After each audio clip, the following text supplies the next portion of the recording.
Back to my channel Simranjeet classes of commerce. मैं हूं आप सबकी दोस्त सिमरनजीत। आज की वीडियो मेरी इकोनॉमी बेस्ड रहेगी, क्लास 12, जिसमें हम डिस्कस करेंगे बैलेंस ऑफ पेमेंट।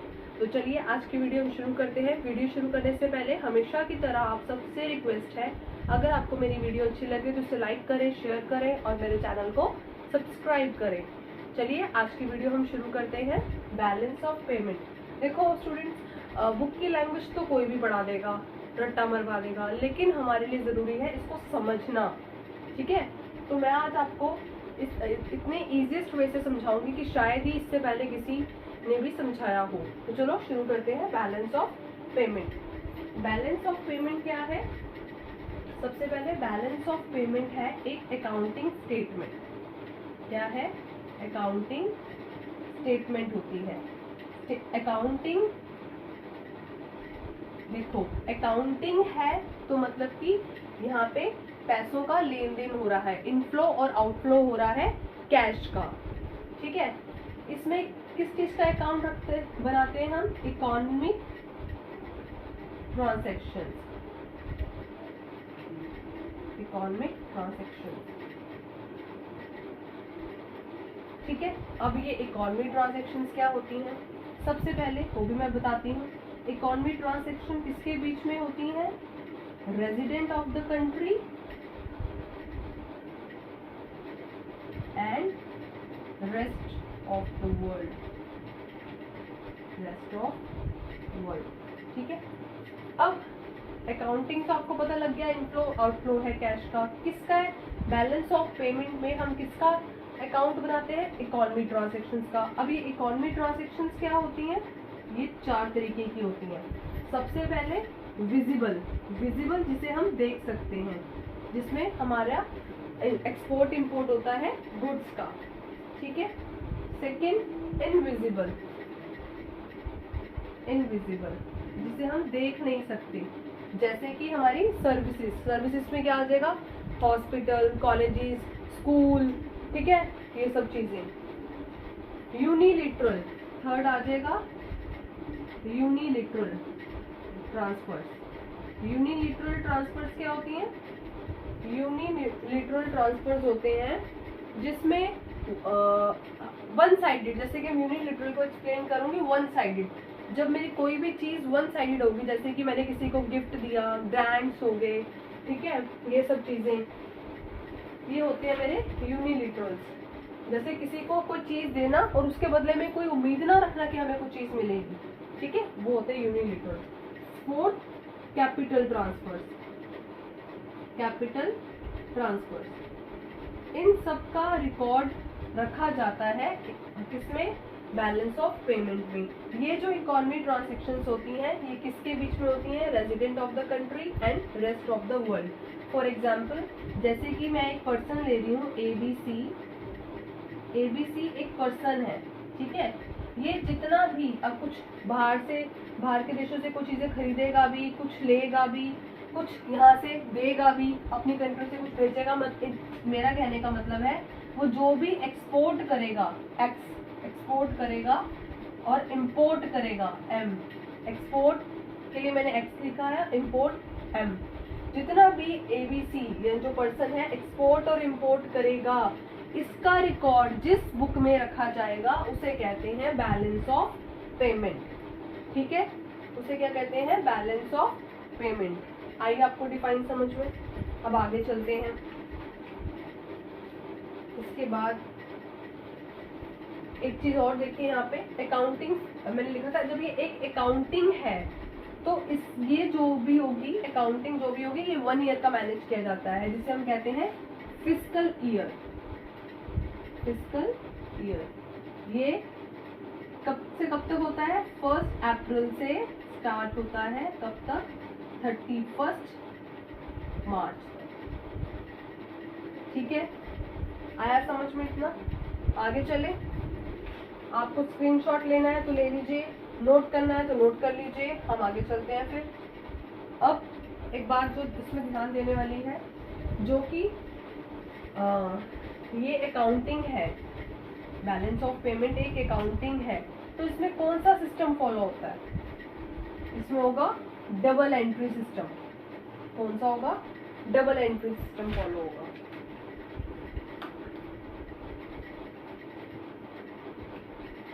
ये एक अकाउंटिंग है, तो इसमें कौन सा सिस्टम फॉलो हो रहा है? Double entry system. समझेगा? डबल एंट्री सिस्टम मैं जस्ट आपको समझाने के लिए लिख रही हूँ। इसमें 2 कॉलम बनते हैं, एक हमारे आउटफ्लोज, मतलब जो हमारे से पैसा जाएगा, जिस वे में भी पैसा जाएगा, और एक हमारे इनफ्लोज, जिसमें हमारे पास पैसा आता है। ये 2, आउटफ्लो और इनफ्लो। अब होना क्या है? वही 4 चीजें, इकोनॉमिक ट्रांजैक्शंस, वही 4 विजिबल, जैसे कि विजिबल जिसमें हमें गुड्स वगैरह दिखेंगे आते जाते, इनविजिबल सर्विसेज जिसमें हमें सर्विसेज नहीं दिखती, उनका आउटफ्लो इनफ्लो कैसे होगा, यूनिलिटरल का इनफ्लो आउटफ्लो कैसे होगा, होना वही है इस कंसेप्ट में भी। वो कैसे होगा अब देखिए।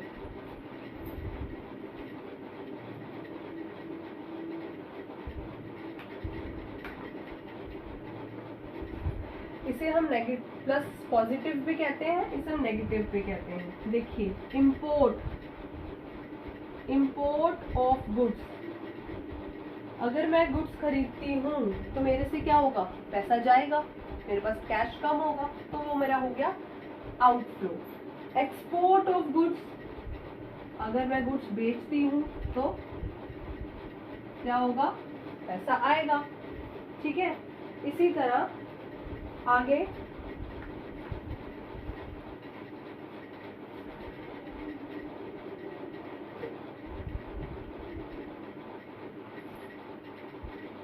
अगर मैं इंपोर्ट ऑफ सर्विसेज, अगर मैं बाहर के देशों में सर्विसेज देती हूँ, सर्विसेज जैसे कि कुछ ऐसी इंश्योरेंस कंपनियां हैं जो बाहर के लिए वर्क करती हैं, ठीक है, बैंकिंग है, शिपिंग है, अगर इन सबके थ्रू मैं काम करती हूँ, यहाँ पे मैं एग्जांपल दे रही हूँ इसका एग्जांपल, जैसे कि बैंकिंग, हमारी ऐसी कुछ ब्रांच हैं जो फॉरेन के लिए काम करती हैं, shipping,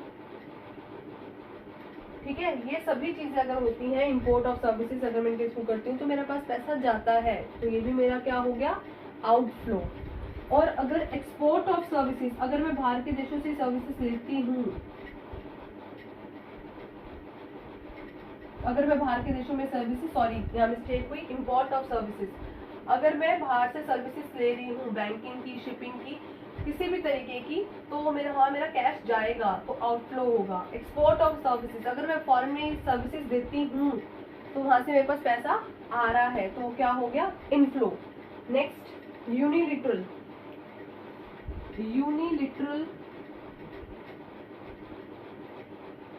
transfer to abroad,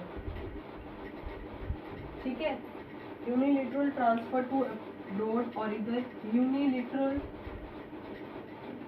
transfer from abroad. अब देखो यूनिलिटरल से कैसे पैसा आएगा और जाएगा। सबसे पहले आएगा कैसे? Unilateral transfer from abroad. For example, मैं जैसे कि हमारा कोई भी मिनिस्टर्स या कोई भी एक इंसान बाहर गया, फॉरेन में गया, वहां जाने के बाद उसे कुछ गिफ्ट्स दिए गए, ठीक है, तो वो जो गिफ्ट, जैसे फॉर एग्जांपल मान लो प्राइम मिनिस्टर ही है हमारे, ये फॉरेन गए, वहां पे इनको बहुत सारे गिफ्ट्स मिले, तो वो क्या हुआ? मेरा यूनिलिटरल ट्रांसफर फ्रॉम अब्रॉड, वहां से मुझे वो चीजें मिली हैं, इनफ्लो हुआ है। और अगर कोई आ गया, ठीक है, कोई फॉरेन से कोई भी आ गया, तो हमने उसे गिफ्ट्स वगैरह, ठीक है, ग्रांट्स वगैरह, ये सब चीजें दी, तो क्या हो गया? यूनिलिटरल ट्रांसफर टू अब्रॉड, मेरे से, हमारे पास से, हमारे देश से वो चीज गई, वो हो गया हमारा आउटफ्लो। ठीक है, ऐसे ही इसके आगे ही हमारे कुछ ऐसे छोटी छोटी रेंट वगैरह होते हैं, छोटे छोटे इंटरेस्ट होते हैं, जो भी इसमें ही इंक्लूड किए जाते हैं, जैसे कि इनकम लाइक रेंट पेड हो रहा है, रेंट पेड टू अब्रॉड, ठीक है। अब यहाँ से मेरा आउटफ्लो हुआ, रेंट मैंने पे किया गया है अब्रॉड में, ठीक है, मैंने वहाँ कोई चीज में से ले ली है जहाँ मैं रह रही हूँ वहाँ जाके, तो वहाँ पे रेंट पे कर रही हूँ, तो वो मेरा क्या हो गया? रेंट पे टू अब्रॉड, वहाँ मेरी क्या हो रहा है? आउटफ्लो हो रहा है इनकम का। और यहाँ पे इनकम लाइक रेंट रिसीव्ड, मतलब मेरी वहां कोई प्रॉपर्टी है जो रेंट पे है, रेंट रिसीव्ड फ्रॉम अब्रॉड, वहां से मुझे रेंट आ रहा है, तो ये क्या हुआ, मेरा इनफ्लो हो गया, मतलब मेरे पास पैसा आ रहा है।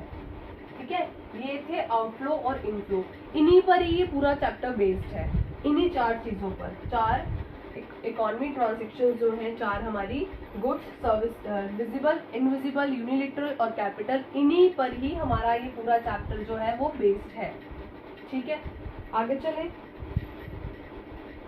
आगे देखिए, आगे हमारे पास आ जाते हैं कंपोनेंट्स, इसके कंपोनेंट्स आ जाते हैं, इसे हम स्ट्रक्चर भी कहते हैं, स्ट्रक्चर ऑफ बीओपी। ठीक है, ये जो मैंने आपसे डिस्कस करा है ये है स्ट्रक्चर ऑफ बीओपी। अब आगे समझो, अब आते हैं कंपोनेंट्स ऑफ बीओपी अकाउंट।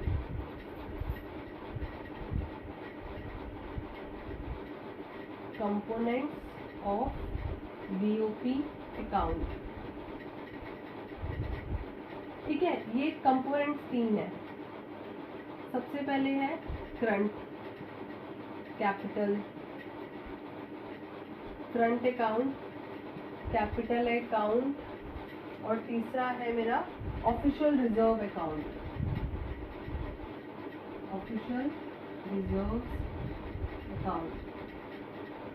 ठीक है, सबसे पहले करंट को अगर डिफाइन करते हैं तो करंट की डिफाइन हम कैसे लिखेंगे, करंट अकाउंट, जो हमारा करंट अकाउंट है वो रिकॉर्ड करता है सारी रिसिप्ट्स और पेमेंट, कितना पैसा आया है और गया है, of foreign exchange on account of such transaction which do not, इनका कोई भी इम्पैक्ट नहीं पड़ता, liabilities and assets status of a country in relation to the rest of the world, इनका कोई भी इम्पैक्ट नहीं होता। ठीक है, किस पे, एसेट्स और लाइबिलिटीज पे।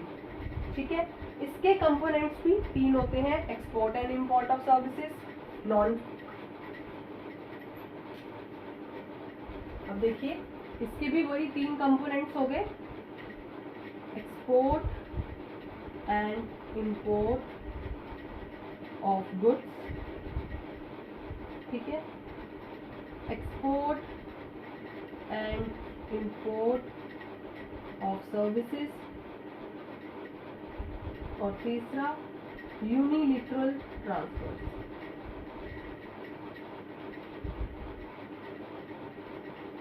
आगे वही चीजें, ठीक है, मैंने कहा था इसी पर बेस्ड है। आगे अब आता है हमारा कैपिटल अकाउंट। कैपिटल अकाउंट को समझो,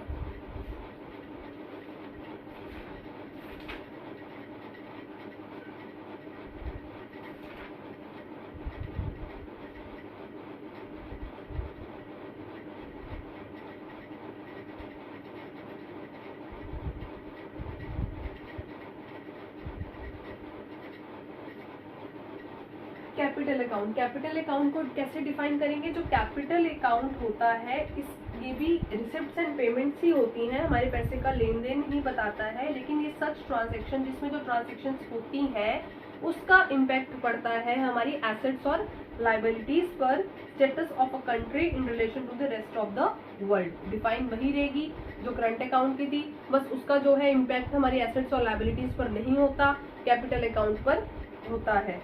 इसके भी कुछ कंपोनेंट्स हैं, इसे समझिएगा। इसमें देखो कैसे लेन देन होगा, इसको मैं याद कर रही हूँ। इसमें भी आउटफ्लो और इनफ्लो ही देखेंगे।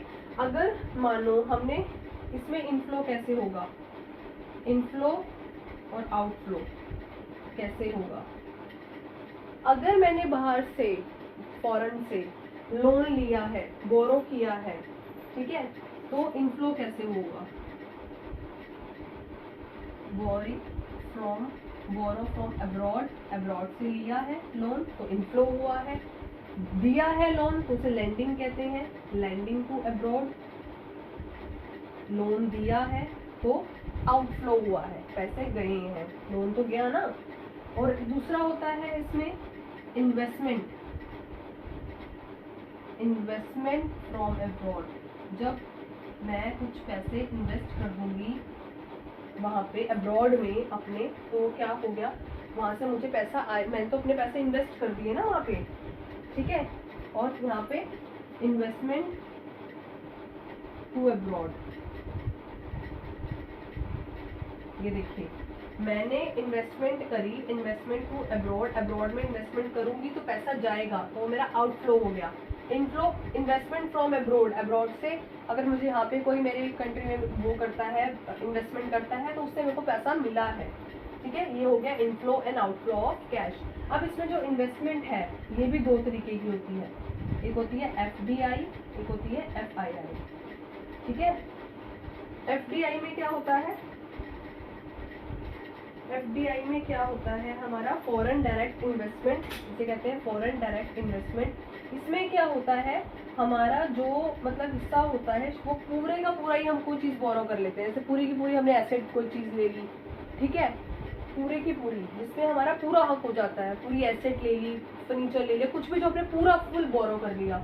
और FII में क्या होता है, जैसे हमने किसी कंपनी का कोई शेयर खरीद लिया, वो शेयर सिर्फ इसमें आएगा, कंपनी नहीं खरीदी, वो FII में आएगा, ठीक है। आगे चले, FII क्या होता है, फॉरेन इंस्टीट्यूशनल इन्वेस्टमेंट।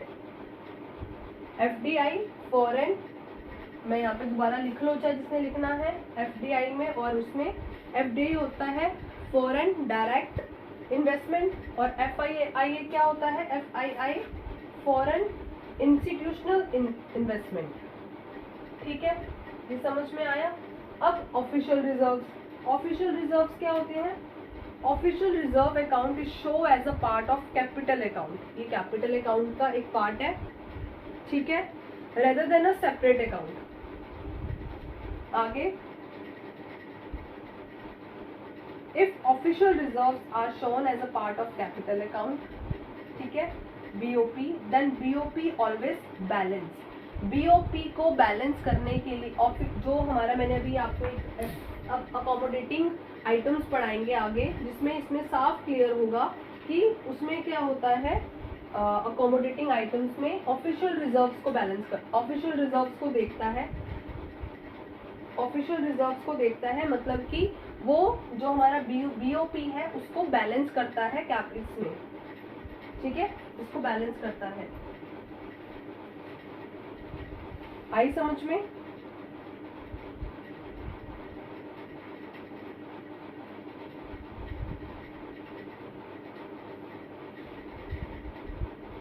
हाँ, अकोमोडेटिंग आइटम्स जो मैंने अभी मेरे आप शॉर्ट देखेंगे तो उसमें मैंने ऑटोनॉमस आइटम्स और अकोमोडेटिंग आइटम्स में डिफरेंस बताया है, जिसमें मैंने ये क्लियर करा है, जो अकोमोडेटिंग आइटम्स होती हैं उसमें जो होता है, हम जो एक्सपोर्ट और इंपोर्ट करते हैं वो जो भी है अक्रॉस द अब्रॉड नहीं करते, अक्रॉस द बॉर्डर नहीं करते। क्यों? क्योंकि हम उसमें ऑफिशियल रिजर्व्स को देखते हैं। क्यों ऑफिशियल रिजर्व्स को देखते हैं? ताकि हम जो हमारा BOP है उसको बैलेंस करें, ठीक है, बैलेंस करने के लिए हम उसको देखते हैं। ये थे तीनों parts, current account, capital account, official reserve account. अब नेक्स्ट BOT मैंने आपको ऑलरेडी शॉर्ट में क्लियर कर दिया है, बैलेंस ऑफ ट्रेड क्या होता है, ठीक है।